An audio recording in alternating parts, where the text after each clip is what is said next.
Olá, meu amigo, minha amiga. Meu nome é Edson Klebs Negri, sou professor de filosofia, sou formado em teologia e sou psicanalista.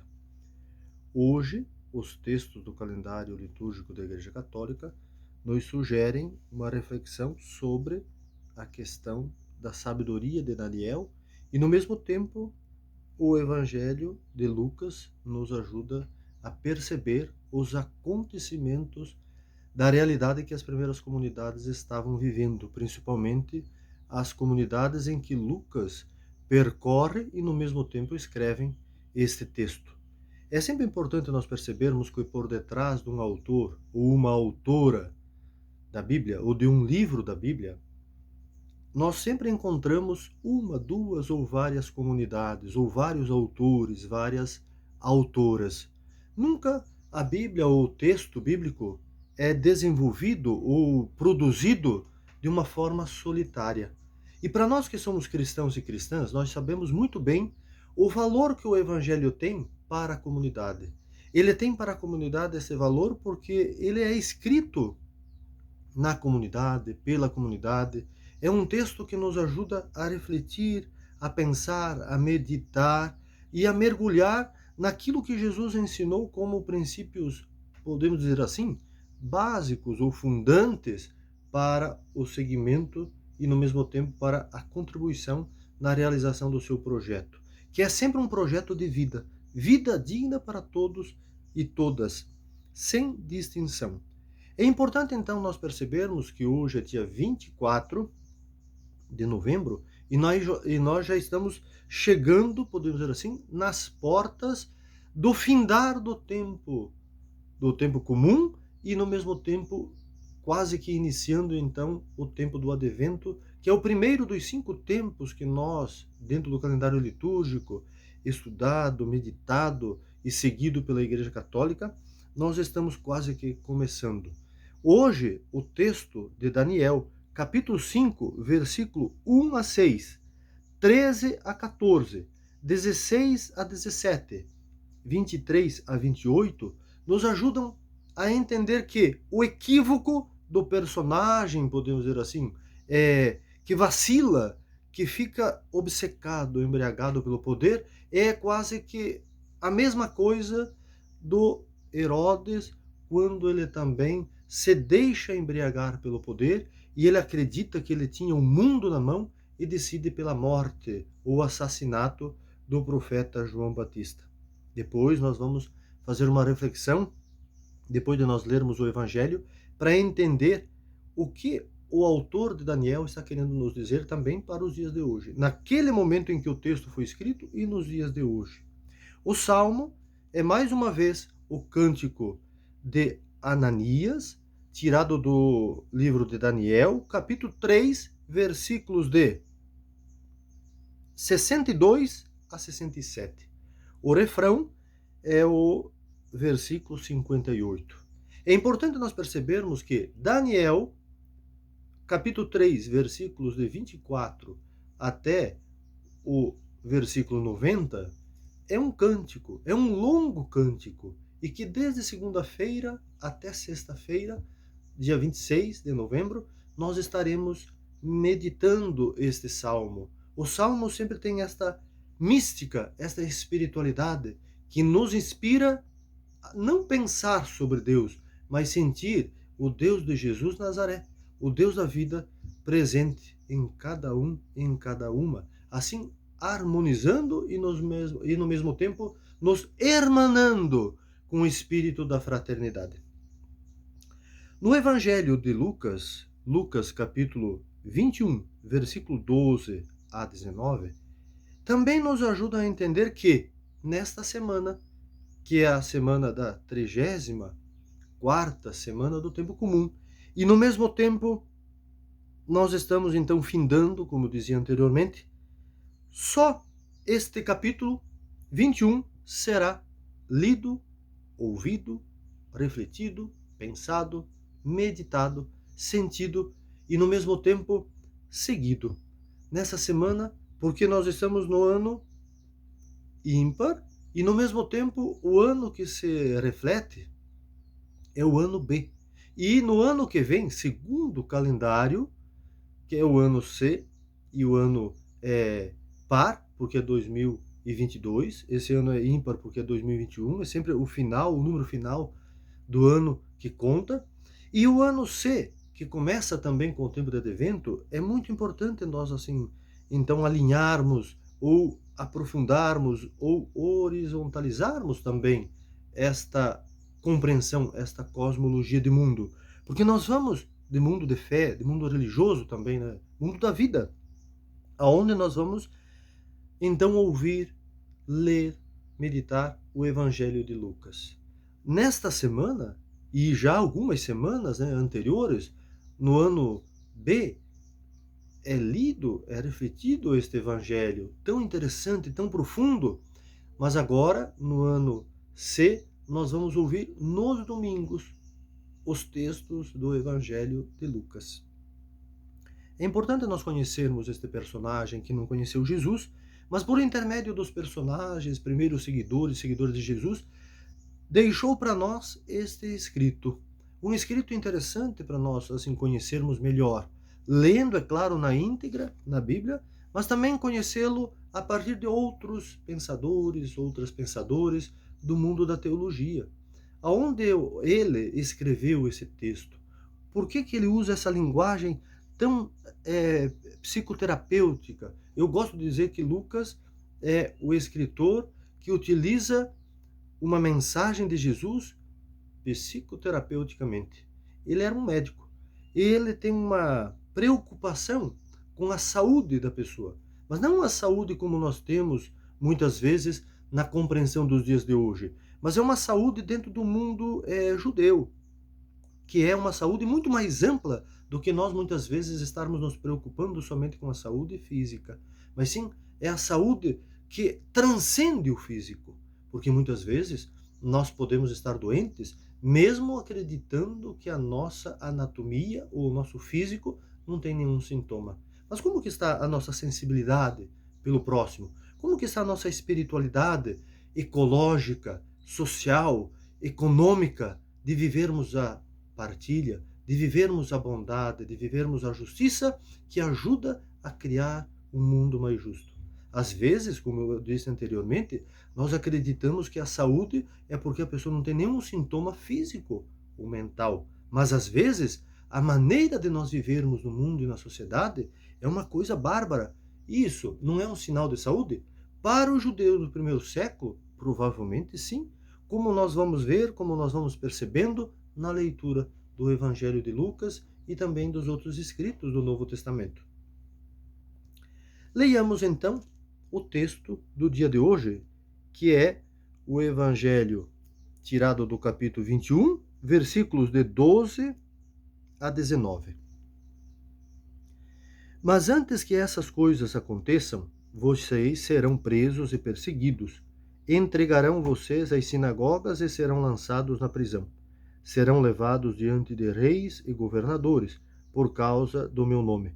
Isso acontecerá para que vocês deem testemunho. Portanto, tirem da cabeça a ideia de que vocês devem planejar com antecedência a própria defesa, porque eu lhes darei palavras de sabedoria, de tal modo que nenhum dos inimigos poderá resistir ou rebater vocês. E vocês serão entregues até mesmo pelos próprios pais, irmãos, parentes e amigos. E eles matarão alguns de vocês. Vocês serão odiados por todos por causa do meu nome, mas não perderão um só fio de cabelo. É permanecendo firmes que vocês irão ganhar a vida. No texto do Daniel, ou do livro do Daniel, o autor utiliza outro personagem neste dia. E mais um personagem do passado, que é o rei Baltazar. O rei Baltazar é filho de Nabucodonosor. Mas o Baltazar, assim como Nabucodonosor, no dia de ontem, antes de ontem, nas leituras, nós vamos vendo que é uma figura de linguagem, ou seja, uma figura teológica. Está em outro contexto. E o autor do livro de Daniel utiliza essa figura de linguagem para falar, criticar e questionar o saque que outro rei, então, do contexto do autor, estava fazendo ao templo, à cidade de Judá ou da Judéia e, no mesmo tempo, à cidade de Jerusalém. A intenção do texto é mostrar que a embriaguez, porque o texto vai dizer que o rei Baltazar embriagou-se e chamou vários amigos para celebrar, é o equívoco do helenismo e também do poder, porque Antíoco é um deus grego, que está propagando o helenismo lá, que começou com o Alexandre Magno, um outro rei grego, que estava na Palestina naquela época, colonizava a Palestina.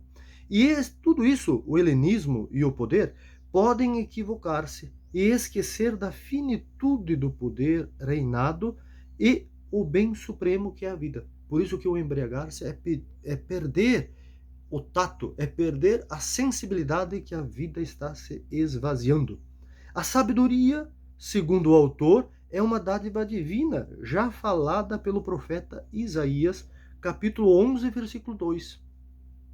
Como algo que dá ou oferece à pessoa humana discernimento e opção pela vida. As três palavras mané, tessel e parsim simbolizam e significam, e no mesmo tempo sinalizam, né, o fim do reinado, do reino e da vida de Baltazar, ou seja, o fim da vida do Antíoco IV. Mas é o anúncio também da morte do rei Antíoco. Se nós vamos lendo todo o texto até o versículo 29, então nós vamos ali ver que o Baltazar acaba falecendo. Mas a morte do Baltazar não é de Baltazar, é do Antíoco. Então é uma figura de linguagem aonde os autores e autoras dos textos bíblicos iam escrevendo, utilizando outros personagens para não serem perseguidos pelo rei da atualidade. É aquilo que nós vemos também no Novo Testamento, quando nós lemos o livro do Apocalipse.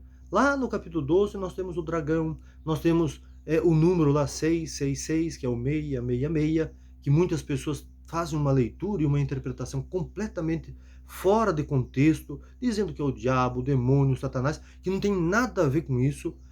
Quem está escrevendo, os primeiros cristãos e as cristãs que estão escrevendo esse texto, está denunciando, na verdade, a brutalidade dos imperadores romanos, e principalmente Nero, que foi sanguinário, perseguiu o Tertuliano, Domiciano, porque o Apocalipse foi escrito quando Domiciano era o imperador e que exigia, então, a idolatria da sua própria pessoa. Ele estabeleceu, instituiu, obrigou, impôs na vida de todas as pessoas do império, né, os habitantes e as habitantes, o culto ao imperador, ou seja, ele era o imperador e impunha o culto como se ele fosse uma divindade. No Salmo nós vamos encontrar então o refrão: louvai-o e exaltai-o pelos séculos sem fim. O Salmo continua naquele longo cântico de Azarias, ou de Ananias, melhor dizendo, Azarias, melhor dizendo, louvando e agradecendo pela criação, que gratuitamente se doa pelo divino, para suprir as necessidades de suas criaturas, que não são somente as pessoas, mas sim todos aqueles e aquelas que compõem a ecologia, ou seja, o mundo. Depois, quando tiver um tempinho, leiam, meditem esse cântico, lá do capítulo 3, versículos 24 a 90. Como é profundo, como é interessante este cântico, que nos traz para nós uma ilustração da criação, de tudo aquilo que nós vemos, contemplamos e utilizamos para as nossas necessidades, podemos dizer assim, vitais, para vivermos com dignidade. O texto do Evangelho de hoje, Lucas, ou no texto do Evangelho de hoje, Lucas ilustrou bem a realidade de perseguição que a comunidade cristã vinha sofrendo. Quando Lucas escreveu este Evangelho, ou a comunidade cristã que escreve, vários discípulos de Jesus já tinham sido martirizados, ou seja, assassinados. Olha que interessante, Jesus está contando ou falando, ou Lucas escrevendo como se Jesus estivesse contando o que viria. Mas na verdade tudo isso já tinha acontecido em muitos discípulos e discípulas assassinados e continuava a acontecer ali pelo ano 80 e 90, quando o texto foi escrito. Se nós pegarmos então aquilo que Jesus está dizendo, com aquilo que já havia acontecido, mais ou menos ali pelo ano 34, o ano 40 depois de Cristo, Estevão, discípulo de Jesus, não chegou a conhecer, mas foi um diácono, colocado, escolhido pela comunidade dos 12, ou dos 11 que ficou depois da morte de Judas, o primeiro a morrer. Nós temos então o martírio do Estevão. No ano 44, nós temos o martírio de Tiago, o Tiago o Maior. E quando dizemos martírio, é assassinato. Eles foram assassinados pelo Estado romano, junto com as lideranças religiosas judaicas da época. Em 62 foi o Tiago Menor, foi brutalmente também assassinado. Em 68 nós temos o Pedro e Paulo, que provavelmente está ali pelo ano 65 a 68, os dois também foram mortos, brutalmente assassinados, e outros e outras que seguiram os passos de Jesus. Aqui na nossa América Latina, nós temos, por exemplo, na Argentina, Dom Angelelli, nós temos em El Salvador, Dom Oscar Romero, nós temos no Brasil o Padre Josimo, Adelaide, Irmã Dorothy, todos eles e elas brutalmente assassinadas pelo regime do Estado brasileiro. E, no mesmo tempo, o regime do Estado dos países da América Latina, onde esses demais foram também assassinados. O assassinato dos 6 jesuítas, a cozinheira e a filha, que trabalhavam na casa paroquial, pelo Estado de El Salvador. Lembremos aqui que seguir Jesus, o de Nazaré, pode ser perigoso. E como pode ser perigoso? Porque o Jesus de Nazaré não tem medo de denunciar as falcatruas da religião e também do Estado. Um Estado de morte, uma religião de morte. Poderíamos dizer assim, a necropolítica do Estado, do necroestado. Uma religião de morte da necro-religião, que não é a religião que segue os passos de Jesus Nazaré, é um necro-deus, é um deus da morte que ainda se segue. Porque se nós temos tantos padres, pastores, bispos, cardeais e o escambau a 4, dizendo que para você ser realmente filho e filha de Deus, você tem que doar para a igreja, você tem que fazer sacrifícios horrendos, será que nós, cristãos e cristãs, teríamos que fazer mais sacrifícios do que nós já estamos fazendo diante dessa pandemia? Diante dessa matança, muitas vezes por descasos dos nossos representantes? E se Jesus vivesse hoje, em 2020 e 2021, será que ele não seria também assassinado novamente? Nós, cristãos e cristãs, temos que também ter esse senso crítico para entender que os passos de Jesus não se distanciam da nossa cruz. Porque a nossa cruz quer dizer assumir a nossa fé para criarmos e lutarmos a favor de um mundo mais justo. Porque se não é para nós formarmos um mundo mais justo, que sentido teria a nossa fé? Que sentido teria nós falarmos tanto de amor, compaixão, partilha, perdão, misericórdia? Então Jesus nos convida para seguir os seus passos. É claro que é muito mais suave seguir um Cristo que faz tudo. É mais suave você talvez pensar que só vai na igreja, só vai na missa, na celebração, na reunião, sem compromisso com os irmãos e irmãs. É muito mais fácil. Agora, quando nós começamos a adentrar, principalmente nos evangelhos sinópticos, e que nós vemos Jesus já desde o seu início da vida sendo perseguido pelo Estado e, no mesmo tempo, pela religião que não aceita esse Messias, quer também um Messias poderoso. Aí nós vamos vendo que a sociedade de hoje, ela ainda tem dificuldades de entender Jesus e de seguir os passos dele. Seguir os passos na íntegra, assim como fala o padre Zezinho, num dos cânticos. O mundo ainda tem medo de Jesus. Que o Jesus de Nazaré nos ajude a não ter medo dele e nem de Deus. Que o temor, como muitas vezes se fala dentro das igrejas, se transforme em amor. E com certeza, este Deus que também se faz presente na mãe, no pai, no irmão, na pessoa humilde de Jesus, nos ajude a chamarmos Abba.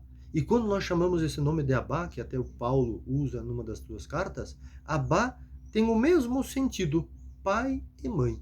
Porque muitas vezes nós também acabamos masculinizando o nome de Deus de um tamanho tão grande que se justifica até mesmo os machismos.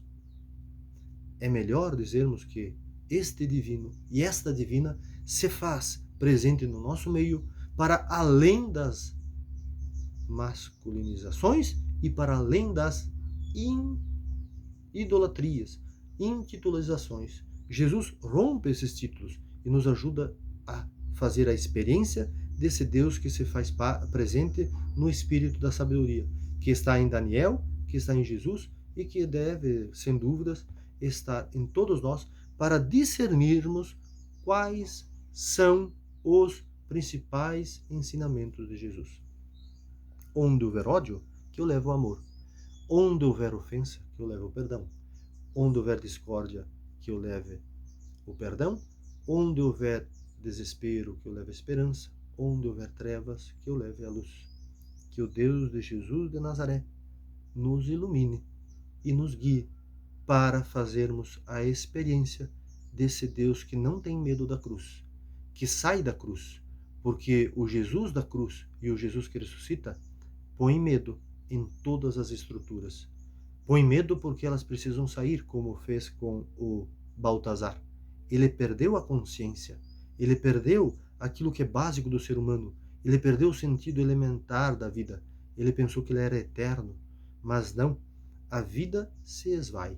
Encontremos em Jesus a força da vida, a força que nos ajuda a revigorar com palavras de sabedoria e que nos ajude a sermos cada dia mais humanos.